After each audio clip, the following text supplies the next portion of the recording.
Everybody's so scared to be honest with one another. Somebody say something. Anybody. Jimmy Butler once said that, and I'm saying this. Welcome to High and Low.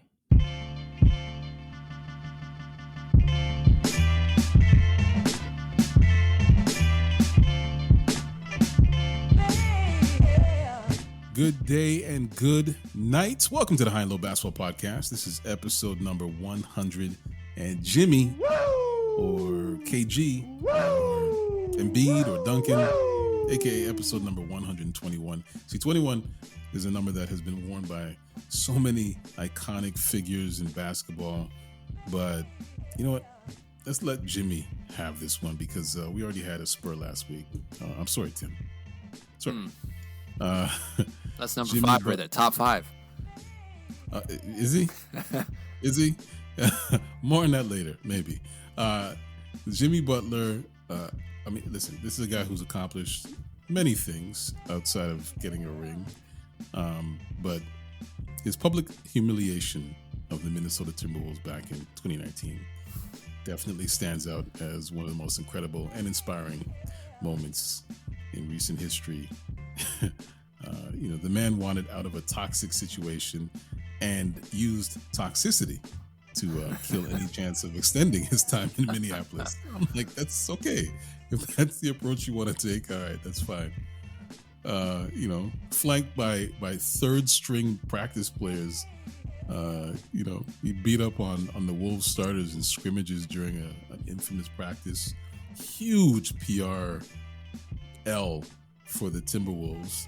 Like, just ridiculously humiliating, but so juicy in terms of media consumption. Is like, wow, I could read this story over and over again.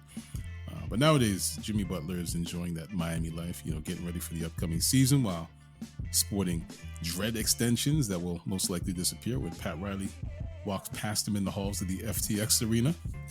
I can see Pat looking at him like, Jimmy, can you just step into my office for a second? Not gonna happen. Originally, I thought it lasted till maybe the third week of the season, but I think Mitch, I think you said no way, and I think I agree. I've been swayed. Anyway, my name is Ike Amaechi, and I'm joined by Mitch Orsatti. Yes, Mitch Orsatti. This is Mitch Orsatti. And around here, we live by a principle governed by the high and low lives of the world, which means we talk about basketball, especially and specifically the NBA, and we talk about it at any time, anywhere, north, south, east, west, high, and low. This week on High and Low, we're speculating on the new season with a speed round of high and low questions. I think it's going to be fun. And then we're getting into a high-level conversation about NBA inflation, deflation. We're just going to get into introductory conversation, man. It's a very interesting topic, in my opinion. We're just looking at some legendary players and figuring out where they would land in the hierarchy of today's NBA. Should be an interesting conversation. Stay tuned for that. But before we lock in, let me say one thing. For a second week in a row, I have an apology to throw out there. See, last week, Sean dropped the atomic bomb of takes with his Toronto WNBA team name suggestion and his strange and inaccurate knowledge of Huskies. And it sounded like I don't know, man. It sounded like he set you up, Mitch. I'm just gonna put that out there because he asked you this great question, and then you took it just as I would have, because I think the low hanging fruit was the Toronto Huskies as an answer, and then conversation just swerved into a tree after that moment. I jumped out that car real quick. You did. I saw that tree coming. I'm like, sorry, Sean. Enjoy yourself. Your timing was perfect. He was about to say it, and you said, "Don't do it."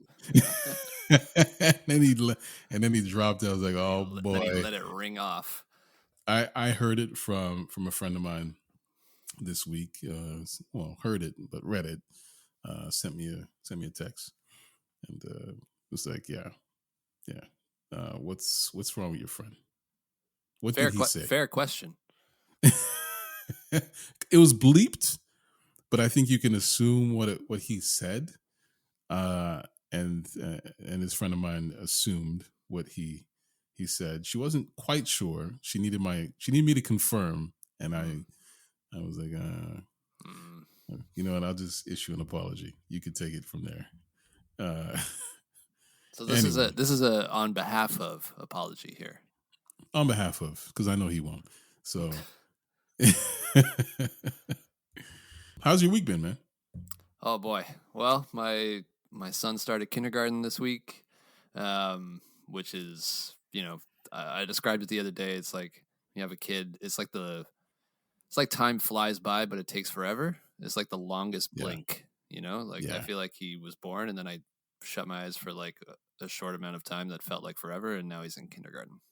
One thing I enjoyed doing just the weeks before school started was the back to school shopping. Didn't think I'd enjoy it as much as I did, but then I was living vicariously through my kids, buying them the clothes that I would have loved to wear when I was that age, buying them the shoes that I would have loved to wear at that age. And then first week of school, I'm just like, my wife will just put out anything for them to wear. I'm like, no.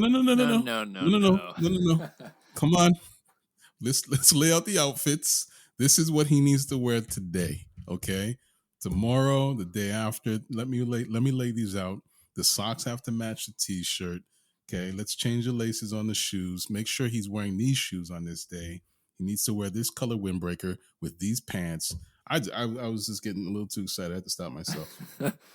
I have a similar thing, but not with clothes. I always got like, not the, well, I mean, at that age, I don't remember, but like, I remember my packed lunches not being great. Sorry, indirect stray to my family here. But so I was like, man, you know what? His lunch has got to be right every day. I want his lunch to be like excellent every day. So I'm making him like prosciutto and salami sandwich. Like, oh man, I decked that thing out. It was great. Nice. I can relate. Yeah. The lunches have to be on point. And I usually put way too much effort into making their lunches. And then most of the times they don't even eat them. We're 3 days in. He's cleaned the box every time. So, ooh, that's good. That's I know, a good sign. Got to keep it up. I think you're a better cook than I am. So that might be true. That makes sense. Anyway, Mitch, I appreciate your time this week, man. I know it's a busy week. First week of school, lots going on. But hey, thank you for joining me. Listeners, thank you for joining us for yet another installment of the program. Another week, another episode, more or less NBA, but more high and low. That's for sure. This week in NBA history, we had some meaningful playoff basketball. And I think I mentioned this on a previous episode. Because back in 2020, specifically on September 15th, the Nuggets beat the Clippers 104-89 in Game 7 of the Western Conference semis, eliminating the Clippers from the playoffs. And the Nuggets came back from a 3-1 deficit. What? And it was the second time in that same postseason. See, I mentioned this a couple episodes back. Denver eliminated the Utah Jazz in 7 games and did so by coming back from a 3-1 deficit in that series. Only team to do that twice in one postseason. We make a big deal. We like memes have been created about Cleveland coming back from 3-1, like 3-1 haunting the Warriors back in 2016. And granted, it's higher stakes. This wasn't the NBA Finals, higher stakes, but that's very impressive to come back from 3-1 twice. Was it back-to-back series too? Back-to-back. Yeah. It was back-to-back. Man. Impressive. I think that was because that was the year that Jamal Murray really showed out. Mm-hmm. And he was having those back and forth 50-point games with Donovan Mitchell. R.I.P. to the Utah Jazz. Sheesh. Yeah. Anyway, that's a little something for the NBA history nerds. I mean, 2020 is still history. Actually, 2020 is history. Because what a weird time for the world. Let's just go ahead and say it. Year. Yeah. Absolutely terrible. A dumpster fire. Let's call it that. Let's just call it a dumpster fire. Yeah. Hey, No listener questions for the table this week, but I do have some questions. A speed round, the high and low way. So let's talk about it. Let's talk about something important. So, again, I'm just going to fire off some questions, and simple answers either higher or lower to these questions. And they're all pertaining to this upcoming season. You can feel free to expound on your answer. I was going to say that. I might expound a bit. There you go. Yeah, feel free to expound, but higher or lower. Okay. So let's start with this one. Will the Philadelphia 76ers finish higher or lower than Brooklyn in the standings? Oh, much higher. Much higher. Philly did a great job of revamping their roster this year, and Brooklyn tried their best to destroy theirs. So, I could see Philly finishing anywhere from first to third. I don't think any lower than third, and I can see Brooklyn finishing anywhere from, I don't know, 6th to 10th. Yeah, I think Brooklyn might be looking at the play-in if they're not careful. One thing's for sure, they're not careful. No. I just think that situation can go sour very quickly at some point in the season. Yeah. House of Cards over there. Yeah. Not a safe place. Not a safe place. Steve Nash, watch your back. Hey, next question. Will Patrick Beverly, I was about to say Patch Bev, will Patrick Beverly land higher or lower than Russell Westbrook on the Lakers depth chart? I'm going to say initially lower. Darvin Ham has kind of talked too big a game about how Russ is going to work so perfectly in LA that you can't then bench Russ to start the season. But I think he'll finish. I think he'll finish higher. I think Pat Bev will end up finishing higher than Russell Westbrook because I honestly, here's my hot take maybe it's not a hot take. I don't know.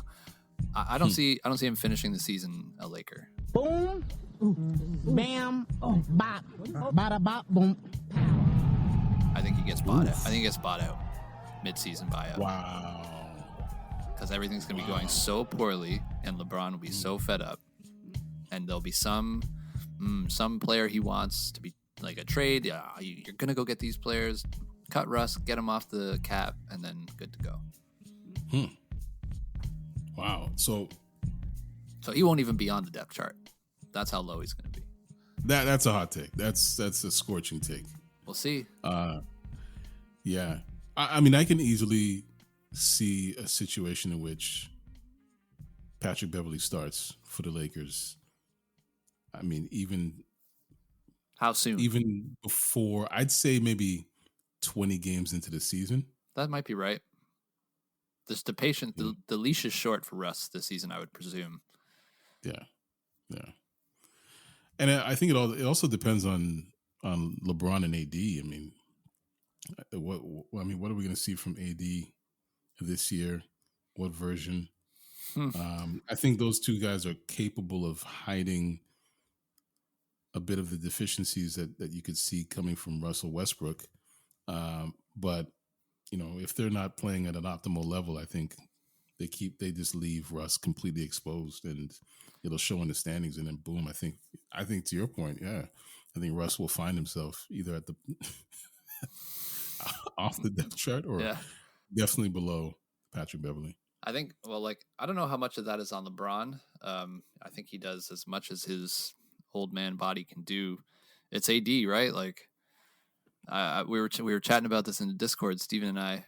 AD has played 53 more games than Zion since Zion entered the league. 53 in 3 years. That's ridiculous. AD's in his prime. AD's supposed to be in his prime. He's just exiting it. If he can't stay on the court, which he has not proven to be able to do, then Russ the next person has to step up, and Russ, of course, is going to think himself to be that next person, right? Yeah. It's the same recipe that the Lakers burnt last year. Tragic, especially given the fact that these are the last years of LeBron. Oh no. Shedding no tears. Next. Shedding no tears. All right. Will Giannis Antetokounmpo finish higher or lower than Nikola Jokic in the 2023 MVP voting? All right. Higher. Mhm. It's going to finish higher. There you go. Giannis going to win the MVP this year. Embiid has a lot going for him in that, as I said earlier, Philly did a really good job revamping their roster, but they did it in a way that they didn't really add guys who are going to take anything away from Embiid in the MVP race. Harden seems content to let Joel cook and just toss in his, like, whatever it might be, 18 and 11, which is, like, again, not like MVP robbing numbers. Whereas it's not Jaylen Brown. Exactly. It's not a Jaylen Brown, Jason Tatum thing. Giannis has zero offensive competition on his own team. So there's nothing standing in Giannis's way. And, barring injury, I think Giannis is the one. And I haven't even mentioned Jokic yet, because to win back to back to back is no. Has it happened? Firstly, has it happened ever? I don't know. I think there was Larry Bird won it 3 years in a row. Okay. So for Jokic to do that, he would have to improve on every metric, which are already, like, some of them the best ever, some of his stats. And Denver would have to finish at like a 1 seed, maybe 2. And I hate to say this, but like MPJ or Jamal Murray would have to get hurt again. Watch your mouth. Like, it would have to be seen as like, oh, Jokic brought Denver to the 1st or 2nd seed, and he still didn't have Murray or MPJ or both. And I don't see all 3 of those things happening. I really don't. And I love Jokic. High and low lives across the multiverse. No, I'm a Jokic guy. This is the year I can't see him doing it. I had full faith in the back-to-back 3 in a row. Oof, mighty tough. Yeah. And it was Larry Bird won in 83-84, 84-85, and 85-86. And I believe 85-86 was the year that Boston won the championship. They beat the Rockets in the finals, and they had the best record in the NBA. It was just, you couldn't really, like, if that was to happen, right? I think that's a situation in which Jokic could take MVP. Yeah, I think all 3 of those things would have to happen. He'd have to have better numbers, which is extremely hard. They'd have to finish first in the West, which is going to be extremely hard, or second, maybe. And like, maybe not even first in the West, like maybe best record overall. Best record, yeah.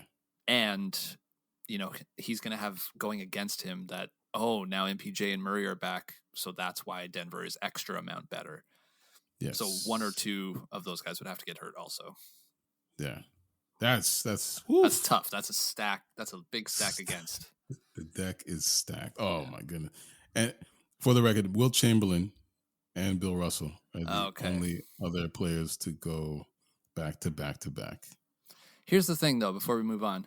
I think it's entirely possible for Jokic to have better numbers. He's young still. Like, he's going to continue to get better for a good couple of years still. So the fact that we haven't seen his peak yet is mind-blowing. Same with Giannis.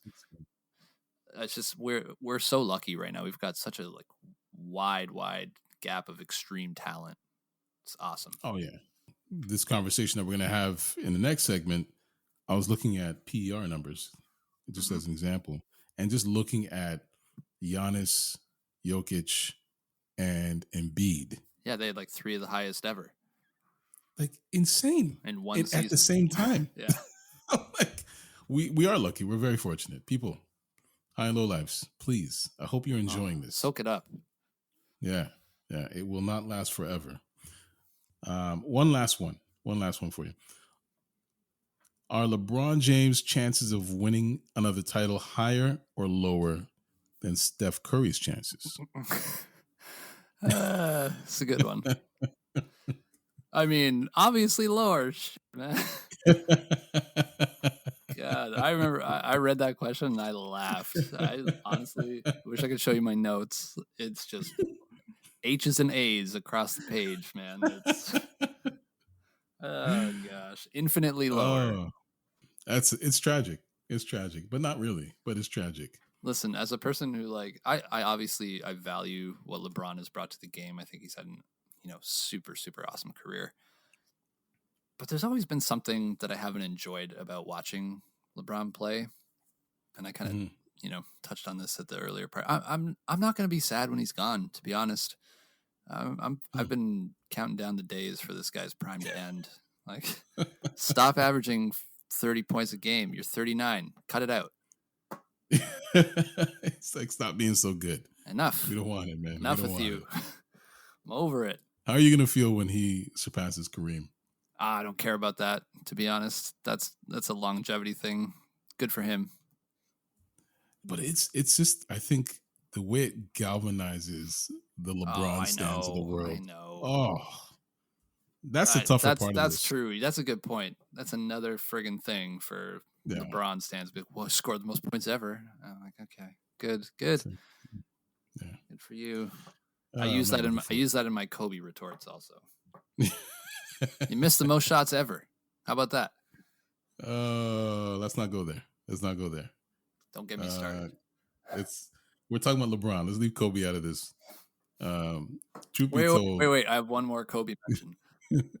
Steven, this is for you, Steven. I sent it to Steven earlier. I saw a meme of Kobe Bryant crossing Queen Elizabeth in heaven today, and I laughed. She's face down, and Kobe's shaking and baking. Oh my God! Oh wow! Oh boy, I had a solid chuckle. Wow! The internet remains undefeated. All right, well, let's just end it on that note. Oh man! When we come back, we're going to try to objectively put NBA legends of the past against today's stars. Objectively. I don't know if it's possible, but we'll try it. We'll be right back with more High and Low.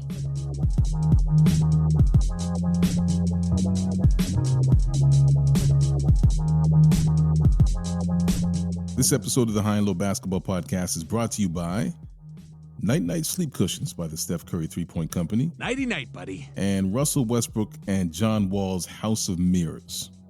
A place where you can see spectacular reflections of your own delusions. Only available in the greater Los Angeles area for a limited time only. Anyway, let's get back to High and Low.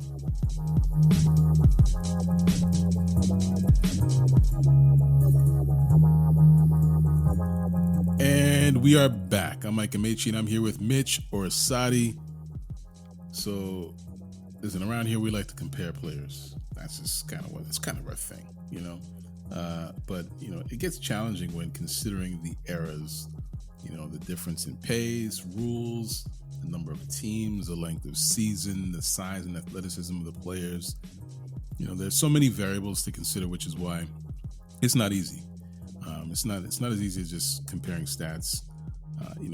I can accept subjective conversations about all-time greats, but aside from PER, there are no real measurements that can accurately and objectively rank the greatest players. I guess what I'm getting at is, finding a way to account for statistical inflation or deflation when making these comparisons. That's not happening today because we need to plug into an analytics genius and do a deep dive at some point. Look for that episode in the future.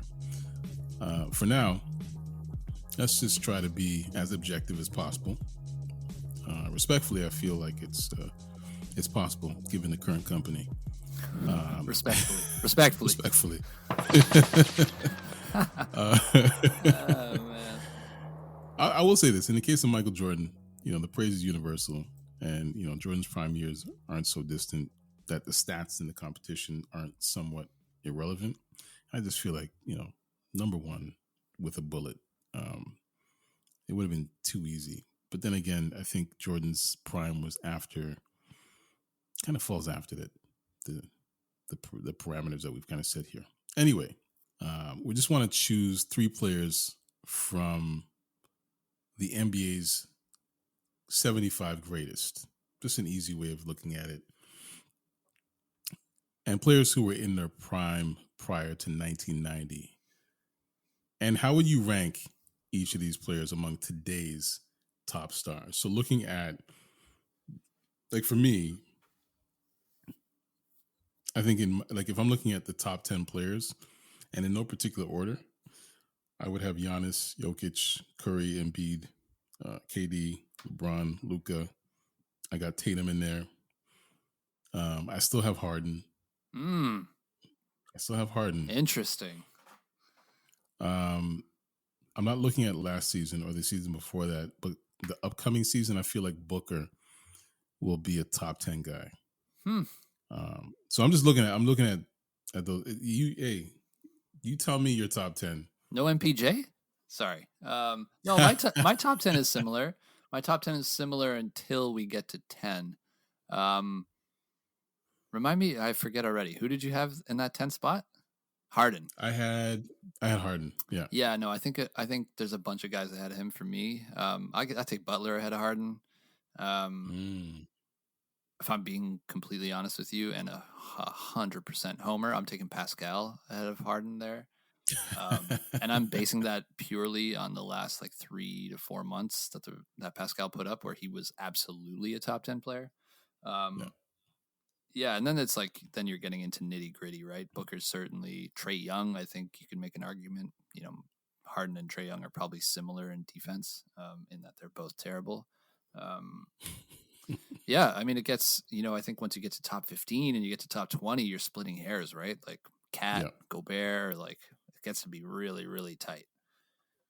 So let's start out with who's your first player that you want to, your first classic player, your first legend that you want to pick? How would they rank among today's top stars, and where would you rank them? Okay, I'm going first and foremost. Everybody on this podcast thinks he's a top 10 guy. Larry Bird. Larry Bird is the only guy in the mix here of my players. Well, that's not true. I think he's the foremost player of my players I'm going to pick, who could actually shoot the three, and he was a damn deadeye when he did it. On top of the three, he did literally everything on the court for the Celtics: defense, passing, shooting, trash talking, and he gave the Celtics a personality and a will to win. I think he would easily coast to top 10 status if he was a player today. Easily. Wow. Easily, man. Wow. Absolutely easily. You don't think so? More on that later. Okay. I mean, I think Bird's shooting, puts him in that rarefied air automatically. I think the fact that, it's all about the 3-point line right now. And at his size too, at 6'9". Yeah. He was rebounding too and passing. He's Luka, right? He's Luka before Luka. I don't know if we said this on the record or if this was said between segments or if we said this on Discord. I can't remember where it was said. But I think we were talking about who drops off the list once Giannis and Curry are once they get their full career accolades. Full career accolades, and people are ready to just mint those two.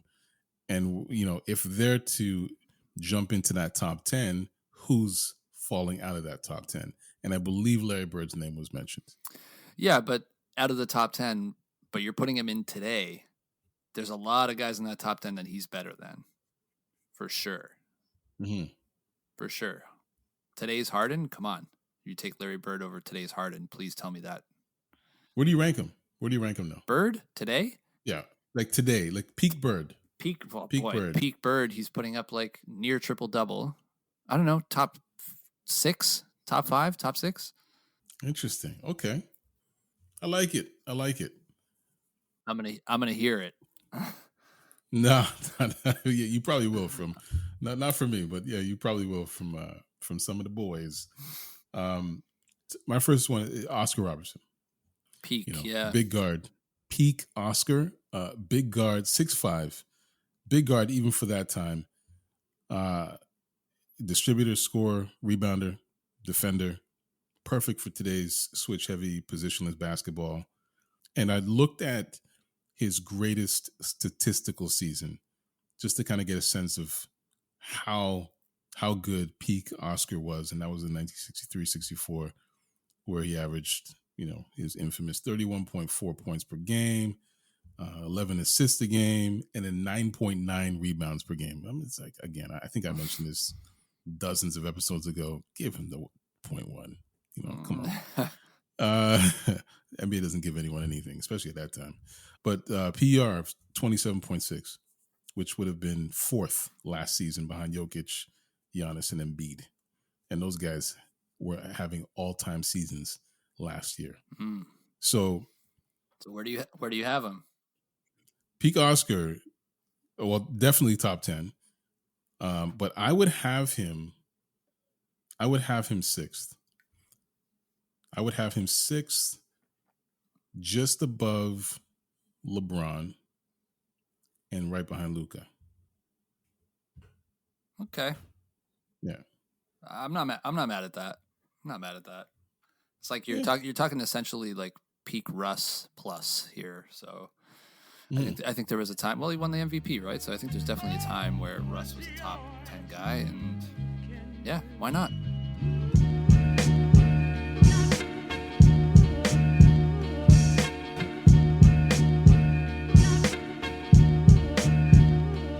All right, you guys, what's next? All right, what you got? Okay, my next guy I got to imagine is also on your list. I got Magic as my second guy.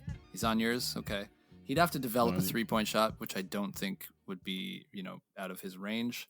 I mean, come on, it's Magic. He's if Magic was playing today, peak Magic, number definitely top 5. You know what? Peak Magic with a 3, definitely top 5. I'm gonna remove the 3 from the equation because I do agree with you. Like, I think that Magic would probably develop that 3. You'd have to, yeah, you have to, yeah. And I would even think that he'd at least get that corner 3. We saw Jason Kidd go from not being able to shoot. Good point. At all. Yeah, terrible shooter. Horrible shooter. Like 17% or something like that. Yeah. And he was completely reliant on his 3 towards the end of his career, and was great from the 3-point like line. 40% or something. Yeah. Magic. I could see Magic definitely developing that 3. But again, I was looking at, I couldn't help myself and just take a look at it, like his best statistical season, which was like back in 86-87. He did win the MVP that year. Averaged like 24 game, 6 rebounds per game, 12 assists per game, PER of 27. So again, he would have been fourth. Already regarded as a top 5 player. And again, as a guard, I think that's important here because I think PER does slightly favor big guys. His rebounding gets a little bit inflated there, but as a guard to have that, incredible. Yeah. I'm going to go out on a limb. This might be my hot take, but peak Magic, number 1. I think he's number 1. Interesting. I think he's number 1, but I think there's a combination of there's a combination of reasons though. I think you're looking at his individual stats, which, I mean, again, 23.9 points per game doesn't jump off the page. Doesn't. Right? 12 assists does. But 12 assists, exactly. And his win share. And then here's a subjective one for you: his charisma. I think that he would be the face of the league. He'd be pushed out there, and I just think, and that's also part of it. That's unfortunately, it's not just about your skills, but you have to be the best, but you also have to be able to sell the league and sell that you're the best. And I just think that Magic would just be number 1. Be number 1. Honestly, I think if you rolled both Magic and Bird out in the exact same era today, we'd have the exact same situation. I think the league would benefit the exact same way. You pit Magic versus Bird, Lakers versus, honestly, I could see it all playing out the exact same way. Those guys' skills are so transferable to today's game. Yeah. I mean, it would be super exciting to see a rivalry like that. I think the Bird Magic rivalry, I really hope it doesn't get lost in history. because you look at that, it's like it was crafted by some thespian writer. I don't like Shakespeare Yeah. himself couldn't have concocted a better narrative where you have these two guys from completely different backgrounds, but you step on the court. The fact that they're both like 6'8", 6'9", like big guys, highly skilled, just something that the league had never seen before. And in terms of that prototype. Both preternatural shit talkers too. Oh my goodness. Like Bird is, I think Bird, we're learning that Bird is probably the greatest trash talker of all time. Yeah. And I think for years, no one would have ever guessed that. Unless you're Charles Barkley and you're like, yeah, no, I knew he was on the receiving end many a time. But yeah.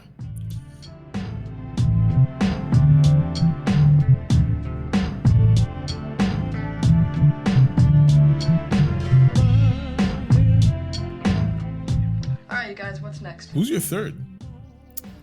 I got your boy, Jerry West. I got Jerry West as my third. Indeed. We talked about this, I think it was last week. Jerry West was out there shooting jimmies with no three-point line from three-point distance. I think if you put a three-point line out there for him to shoot from, he's shooting from 5 feet beyond it all the time. I think he's like easily adding, 5 to 10 points per game to his average. And then he's putting himself in like, he wasn't the best defender. He had seasons where he was a good defender. But he's going to be, easily number 7, number 8 maybe today. Maybe that's too. Maybe that's my boy. Yeah, that's your boy. Maybe 7 or 8 is too low. I don't know. What do you think? I think it's a little too low, man. I think Jerry West is a disruptor. I think there's a few players that we've seen in the NBA in the last, say, 20, 30 years who have just disrupted the NBA. They've disrupted the league. They just, rules have had to change as a result of these players. You think of Steph Curry, you think of Shaquille O'Neal, of course, Michael Jordan. But honestly, I think Jerry West with a three-point line changes things the same way that Steph Curry has changed things, But it's just because, by all accounts, we've heard that Jerry West was this incredible shooter who he didn't miss.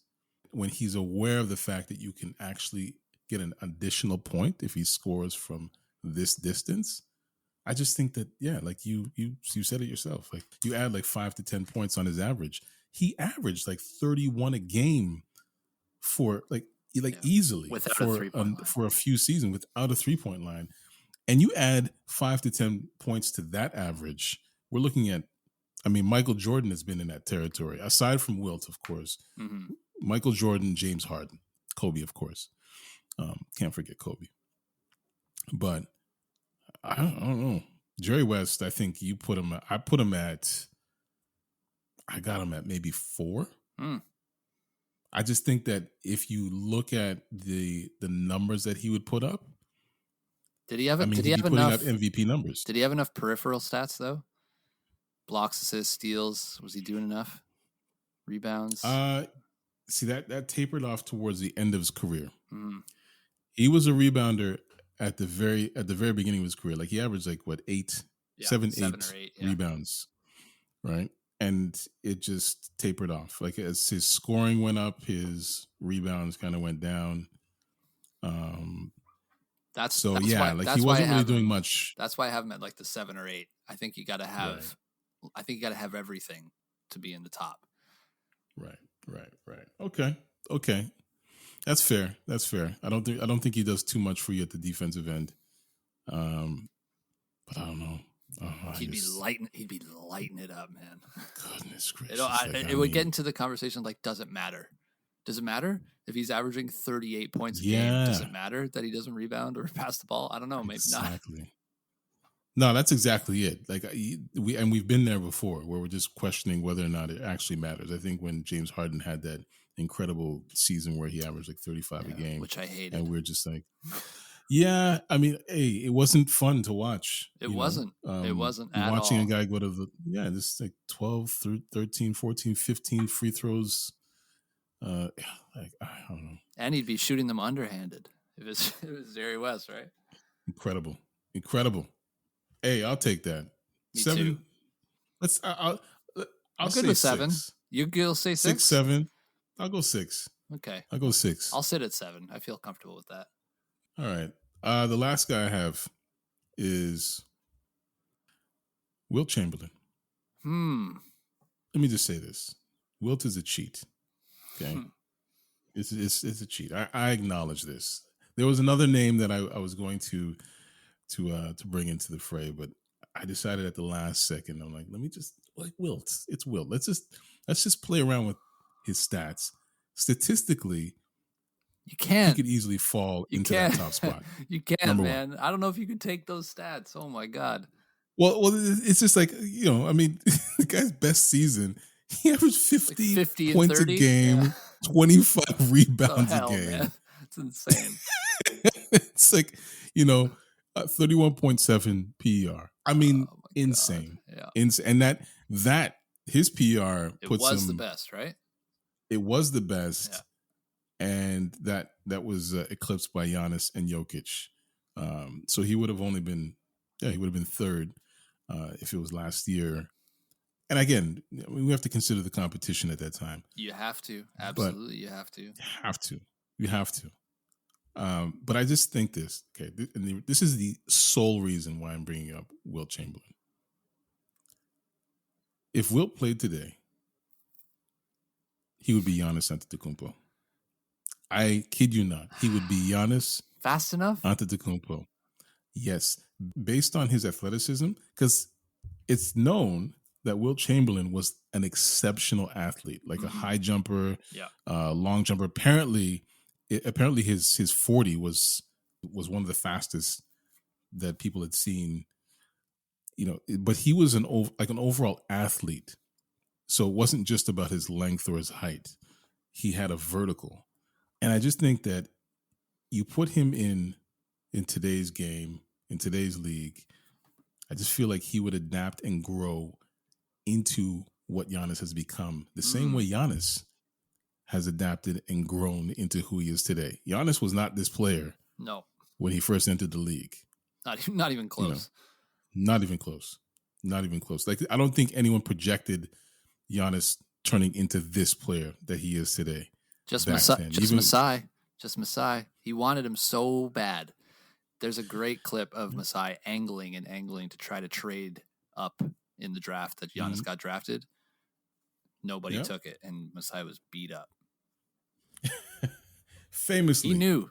The only other person I would give credit to would be Jason Kidd, because Jason Kidd wanted to turn Giannis into a point guard, which I can't necessarily agree with, but I see what he was trying to do. He was trying to unlock Giannis. He saw something in him and said, you can play any position you want on the floor, meaning you control this offense, right? Which is the best position you put Giannis in. And I think he saw that. He saw the potential in Giannis. And I just think you put Wilt in today's game as a 7'1" big man who realizes that he can't post up. He would be stifled if he was a traditional big. I just think that the same way we talked about Magic developing that 3, I just think that Wilt I'm not going to say he's going to develop a 3. No. Just as Giannis hasn't been able to. Yeah. But I just feel like he would be able to do that coast to coast, just like Giannis does. Sure. I think he would be able to, take it from the wing, couple of dribbles, spin, dunk, just so dominant from every angle. But yeah. Can I tell you why I left Wilt off of my top list? I should have applied it to Magic too. Too many IG models, man. Too many. I think you get caught up in the noise. Yes, that's a very good point. Actually, I didn't even consider that, the fact that even back then, Wilt couldn't control himself. And in today's, oh my God, it'd be over. Oh my It'd be over, man. Kidding me? Oh, this guy's spending all his time in the DMs. He's not in the all gym his time. ever. Never in the gym. Okay. Then he would have to slide a couple of spots because if he's Giannis, and of course, I just think that Giannis is the best player in the world. Yep, today. I agree with you. Yeah, and I think I would put him at number 2. But just considering his proclivities, Propensities. probably slide down to maybe about 4, 5. Yeah, 5, 6. because of your dalliances, Will. We're sliding you down to 4 or 5. Yeah, if he has a good lawyer, PR people, people Which you that have to. just know what they're doing in terms of keeping things quiet. I think we're okay, but yeah. Hard to come by. So there you go, Will.